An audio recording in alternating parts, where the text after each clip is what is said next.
my pen in there. Where's my staff? Josh? Ray?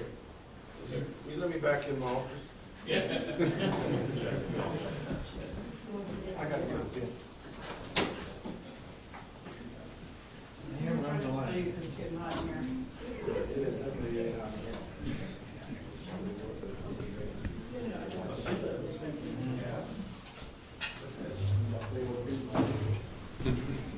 I like that for glasses. Good afternoon. Thank you for being here. I have announced last week the naming of an independent review committee to be announced today.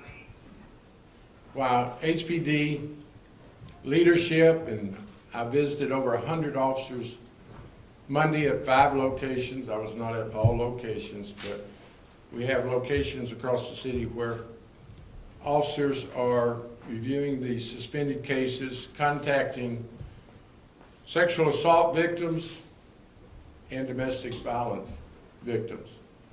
First, I want to apologize to those victims. The city of Houston let them down. Under 4 police chiefs, an administration serving 8 years, this wrongful coding of incidents and suspended because of lack of staffing was a terrible mistake. Will be investigated, reviewed, fixed, and prevented from going forward. Let me just digress for a brief moment based on my experience as chairman of criminal justice for many years. Criminal justice is a system. Any component of it that is broken affects the entire system. And we have discovered a terribly broken component in our local criminal justice system. It's affecting the victims, it's affecting the morale of officers, it's affecting holding people accountable for their acts and crimes. I believe it's manipulated our crime rate. I think the credibility of previous statements by the city of Houston about crime was going in the right direction. It's been revealed that that was a spin because the credibility of the data collected by HPD and released to the public for at least the last 8 years is flawed and been misrepresentative of the true facts. Houstonians like me knew that we had a criminal justice crime problem in the city of Houston. I ran on that. We had no idea how bad it was in terms of data collection and suspension of incidents. So I am pleased today to add additional eyes and professional expertise to represent Houstonians as we go forward and reveal the data, fix it, and prevent it from happening before. I reached out to individuals that I have worked with, people that have a reputation of the highest integrity and are true public servants. The committee will be chaired by my longtime friend and colleague, former state representative, former city council, former mayor pro tem Ellen Cohen. Not only has Ellen served in elected office for many years, but she's also served 18 years as president and CEO of the Houston Area's Women's Center, focusing on eliminating domestic violence and sexual assaults against women in the Houston area. Ellen is a tireless worker on behalf of protecting women and families, and I trust her to lead this outstanding group of public servants. Next, Captain Jeff Owls. Captain Owls is a Texas Ranger, been with the Rangers for 12 years, 21 years in law enforcement, has the investigative tools to work with this panel, and is a true public servant and fights for public safety each and every day. Christine Nowak. Christine was appointed Deputy Inspector General of the Office of Policing and Reform Accountability for the City of Houston in September 2023. Very diligent, very high integrity, a no-nonsense person, of holding police accountable, data collection, and she's already at work on collecting the necessary information that this group will use in going forward. Arturo Michelle, our outstanding city council member, will be there to give all the legal advice, to share the workings of my administration, and to make certain that everything is done in compliance with city laws, ordinances, and will certainly represent city government on this panel. Reverend Leon Preston, longtime pastor of Yale Street Baptist Church, recognized community leader, outspoken voice for the community, and we will assure that no one is forgotten in this review.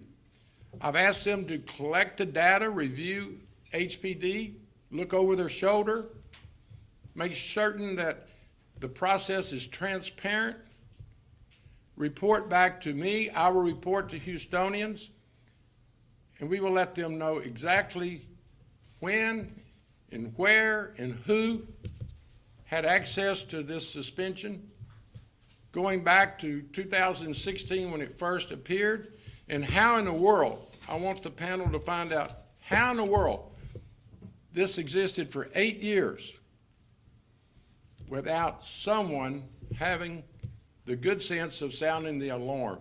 You can never, never, never not investigate an allegation, an incident report because of lack of staffing. That's when you go and tell your superiors, you tell your coworkers, you for sure tell the public, the union, you tell the mayor. Mayor, we just don't have the resources to investigate these incidents. You can never code it that it's not followed up on because of lack of staffing. That is an injustice to the victims. It's an injustice to the officers that are working it, certainly those that are on the street that bring this incident forward, and it's an injustice to Houstonians. So with that said, we're ready to go to work. I have confidence in this group. It's an independent, thoroughly prepared, experienced group with the highest integrity. Transparency will be our code every step of the way. With that said, I'll be glad to yield to our chairperson, Ellen Cohen. I'm excited what she brings to this leadership position because she's been at the forefront of protecting women and families and always has supported our public safety. Ellen, I'll be glad to yield to you. Thank you, Mayor. I just want to say that I'm very honored to have been chosen to chair this panel. I appreciate what the mayor has done for years in the field of public safety. I think the panel really represents a cross-section of the city, and I know we're going to get started. We've actually done some things already, but we're going to be having a meeting, I think it's going to be next Wednesday, and start to set out our goals and our dates that we're going to be meeting. And I think, I know we're going to be able to provide the kind of material and information that you're going to be able to pass on to the community. Thank you, Mayor, very much. Churro, you certainly I'll yield to you with your vast experience of dealing with city government. I know the mayor is committed to running a thorough but efficient operation, both efficient in terms of the process and in terms of the cost. Christina Nowak with the Office of Inspector General and myself are there really as resources to bridge the information from HPD to the other members who are operating from a complete independent point of view. And the mayor is committed to restoring the public trust of Houstonians in our police department, in our crime-fighting efforts. Very good.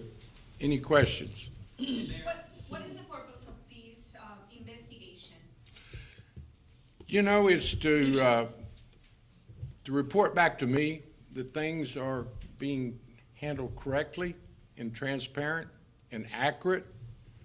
I am a huge supporter of HPD. I think Chief Fenner is providing the leadership. But I want Houstonians to know that we're doing everything possible to reveal to them the full extent, the circumstances, who knew what and when. We will hold those individuals accountable. I'm going to report to Houstonians what we discover. I don't want just the department to report to me. I want these independent review panel to look at it. And I trust them completely. So once they are working with HPD, observing HPD, collecting the same set of data and using their judgment, you have Captain Owls with the Texas Rangers, and it's amazing to me that some in the press said, use the Rangers. Wonder what they think I've been doing the last 2 weeks. I've been working tirelessly, will not rest until we get to the bottom of this, prevent it from going forward. I do want people to know that apparently this was brought about wrongfully because someone just didn't think they had enough staff. And I'm going to be addressing in future months the necessity of getting HPD and Houston Fire the necessary resources to have a public safety system that is fully prepared to meet any encounter. We must have additional resources in HPD. We have fewer officers than we had 25 years ago. And if this doesn't demonstrate the impact that has on the rank and file, then nothing else will. Public safety has to be our first responsibility. That's the reason I ran for office. And the public understood that we have challenges with public safety, and we're going to address those, and this is a huge component of it. Mayor, can you talk about the format this group is going to investigate? Will their meetings be public? Will there be hearings? Are they working behind the scenes? They're working together and certainly going to report to me, and most of it will be done in committee work, not public meetings. They're going to be investigative tools being used and data that certainly will make very open and transparent, but I'm going to let them decide next week in their first working session, and Arturo will advise us, making certain that we're in compliance with open meetings law, although they're not elected, but we still want to follow the purpose of the open meetings. We will have public discussions, but keep in mind, a lot of this will be police work, and there's an active investigation at the police department right now. So we'll be very sensitive to the victims. The victim's privacy is critical. I know for a fact the committee plans to interview and meet with victims and to see that, in fact, they were contacted and that they feel like, what else can we do for them to bring closure? But I know Chairperson Cohen has already said, with her expertise and sensitivities to women and the challenges they face coming forward, she plans to interview and contact the victims themselves. Question for Cohen, could you talk a little bit about when you got the question to come and serve on this panel and the decision-making process of deciding if this was the right fit for you? For me, personally? I received a call from the mayor to ask me if I'd be interested. And based on my life experiences, again, I served on the Violence Against Women Advisory Task Force under Obama in Washington, and then my 18 years at the Houston Area Women's Center, the experiences I've had in passing legislation that affects women and girls. And make no mistake, of course, men as well. But victim survivors are the ones that need to be addressed, and we need to be able to find out. When the police say that they are talking to these survivors, then we want to be sure that, in fact, they were talking to these survivors. So I think it's a good fit, and I'm going to try my very best to make sure it all works. When were you asked to come on? I'm sorry? When did you get the phone call asking you to come on? When did the mayor ask me? Yeah, about 4 or 5 days ago. But I had been talking to people that work with him about the idea of it, but he called me and so. And you also mentioned that, And I want to emphasize something. The reason Helen Cohen is so important, you can have police officers who are sensitive and trained, such as the sexual assault team, but in all due respect to them, they'll never be able to match Ellen's work at the Women's Center, her life experiences, and her skill set to reach out and talk to these victims. It'll be one-of-a-kind approach that will come back and let Houstonians know that we've done everything we can for the victims. Likewise, we will be holding HPD accountable for their report that it's accurate, transparent, and correct. Ellen, can you kind of talk about, you said you were already kind of on your first assignment or kind of already working with the police department. What have you already been able to do? Well, I think what the mayor was saying is that one of the members of it is already putting together some statistics. I have not met with the panel. We're going to be meeting next, hopefully next Wednesday, and then we'll set out the schedule. Chair Cohen, how long do you expect this overall review to take?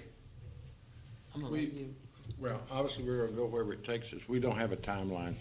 Obviously, we want to do it as quickly and efficiently as possible, and a lot of it will be determined by the workload and the table for HPD.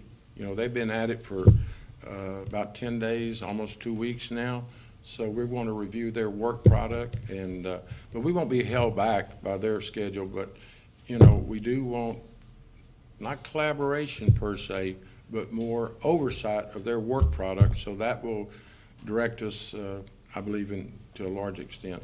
Is there any of their work product that this panel will not have access to, or is it 100% available to the panel? You know, I've talked to the chief. He knows how strongly I feel about this. You know, we have to, and some would say restore the confidence. I believe Houstonians still have confidence in HPD, but we want to strengthen it and remove any doubt but that we have a transparent, functioning, public safety-minded Houston Police Department. And I will make certain that the public knows in real terms what the resources are that they need. You got to understand, look at the reason for the suspension in the coding, lack of staffing. That is shocking. I don't even know, as I mentioned today, why someone didn't bring it to me as chairman of criminal justice in Austin. I work with HPD city officials on a regular basis when I was in Austin. All you had to do was bring this to us. We would have sounded the alarm. We would have had hearings in Houston, a Senate committee hearing in Houston to talk about, as we have about catalytic converter thefts and other criminal justice issues, jail backlogs, backlog of county court cases. Tell us that you're suspending allegations and investigations because you don't have resources. You know, the state's been running surpluses the last couple of sessions. Going to have a big one next year. You cannot have a functioning police department that is not doing something with the incident reports. It hurts the morale of officers, and it's certainly not it's an injustice to the public, and we're not holding the violators accountable, the criminals accountable. Mayor, have you considered an independent agency to run an investigation such as the Texas Rangers or the FBI or? The Ranger Al's is an experienced, no-nonsense investigator, and he's on this panel for that reason. How much power will this panel have? How much power? Yeah, I've talked to other people that have taken part in these types of things. They were able to do depositions, subpoenas. We don't foresee that right now. No, this is not a criminal investigation.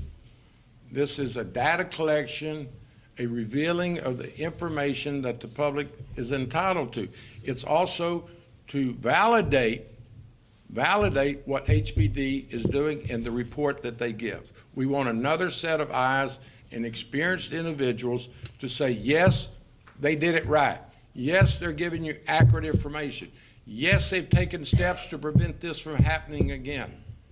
And, you know, Lord knows, somebody needs to report that they can't even stop doing it now because it'll crash their program, their computer, their records management system. Can you imagine this? Do you think Houstonians really understand the gravity of the fact that you can't adjust your management of your records because your system might fail? Unacceptable.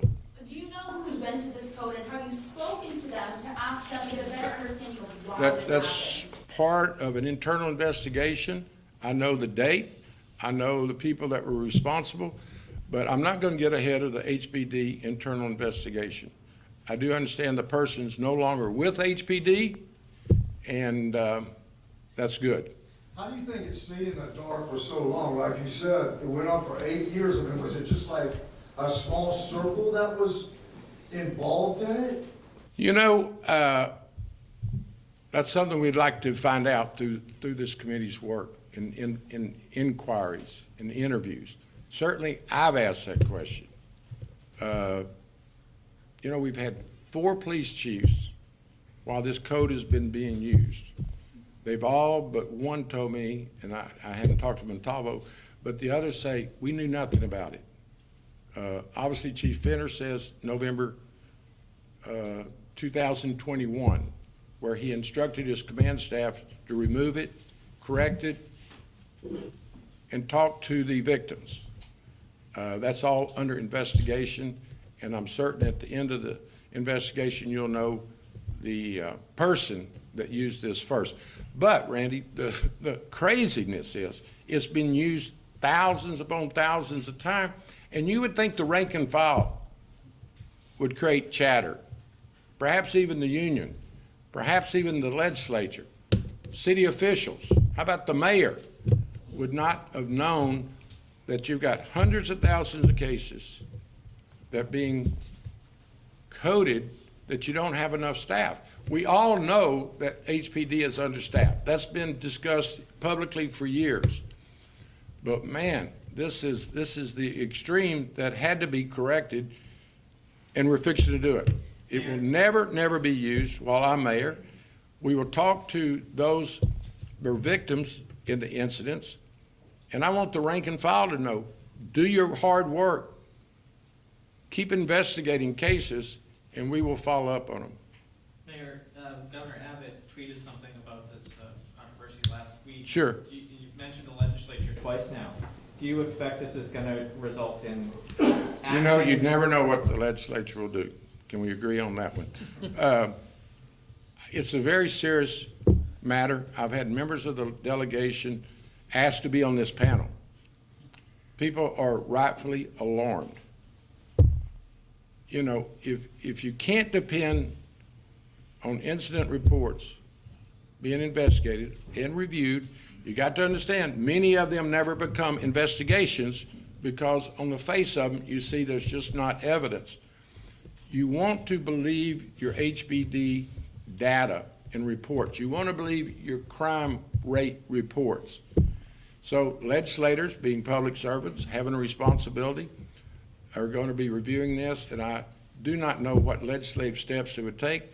You know, I don't think it should be politicized, and we're going to do our work locally, and then we'll work with the legislature if they desire to discuss it.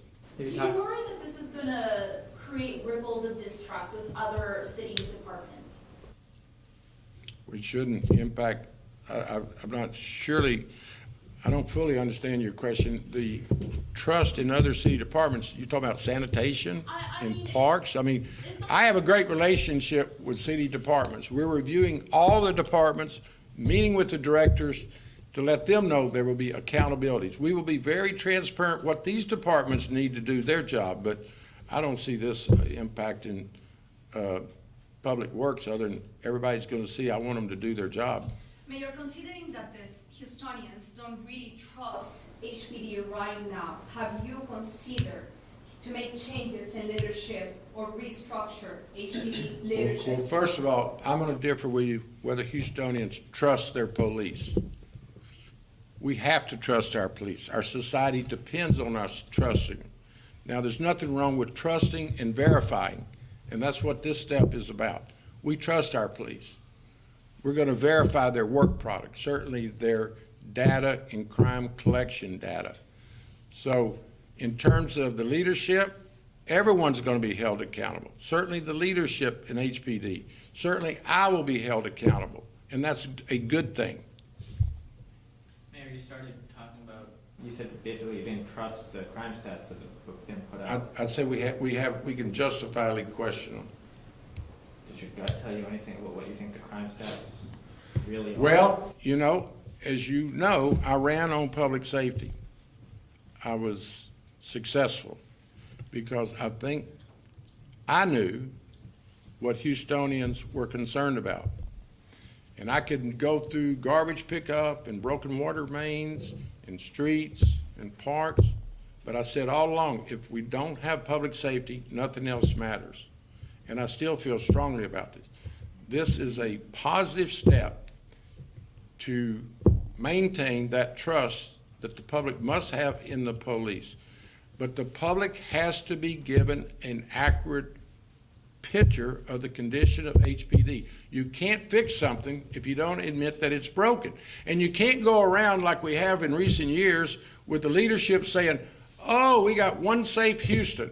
No, we had challenges to public safety. And you can't have spin like a gun buyback, like it's going to solve something. Yes, we want guns off the street, but the bad guys don't turn in their guns. The court backlog, forensics. I could start naming a list of things we have to do to improve public safety. The court backlogs. We've got 900 people charged with murder or capital murder on the streets of Houston today that are either out on bond or they're fugitives, and we don't know where they are. That's the repeat violent offenders that I'm going to continue to talk about. We've got to fix that. We got to fix our forensics. It takes a year to get a ballistic test done for a case. That creates a backlog of going to court and holding people accountable, and it's so unfair to the victims. Do you think the violent crime rate actually went up in Houston? I think that's something that has to be reviewed. I think we've been shown that crime rates were going in the right direction, and I think we have a right to question that, look at the validity of it, and I think the panel will be working with HPD to see what the true picture of the crime rate is in the city of Houston. I would believe that if you're not following up on incident reports that become cases who become convictions, it could very easily impact your crime rate. But I think we need to leave that to the investigation and the review of not only this panel, but certainly HPD. I do not believe that you politicize or play games with public safety. You let people know the seriousness of it, the true numbers, because you know what? It's been my experience, oftentimes the public is a lot smarter than the politicians are. People are concerned in the city of Houston about public safety. They know the response time is up. They know the clearance rate is lower than in recent years. And yes, they're changing their lifestyles because they're concerned about repeat violent offenders. Anyone that might have at one time felt safe going out at night, shopping, going to the grocery store, or changing their routines. At the Yale Street Pharmacy, I have seniors come up to me and say, Senator, Mayor, you've got to do something about the crime rate. We don't leave the house after 5 o'clock. That's not the way great cities operate. And we have a great city and great people, but we have challenges, and this right now is our highest priority. Cohen, can you talk about day one, this coming Wednesday? What are we expecting for you to do? I'm sure it's going to be fairly administrative, but give us a little bit of an insight into what day one is going to look like. Well, first, obviously, I want council to be involved. And so I've already asked the chair and the panel to meet with the council members, and then they can use my office for their first, what I would call their real organizational meeting. They're collecting data as we talk. They're networking. But next Wednesday, because of the spring break, although the work has taken place as we talk, we've met. City Attorney Michelle and I visited, by the way. can I go ahead and say we finished the firefighter contract?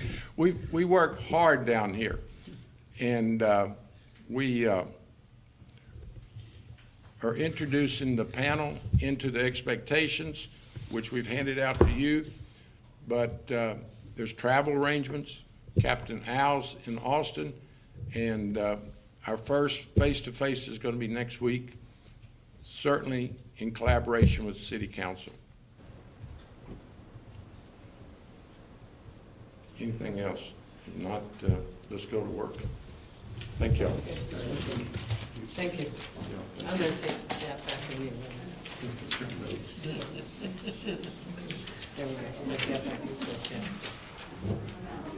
Did I just announce that? Sort of did. Kind of said that before, so I'm not sure.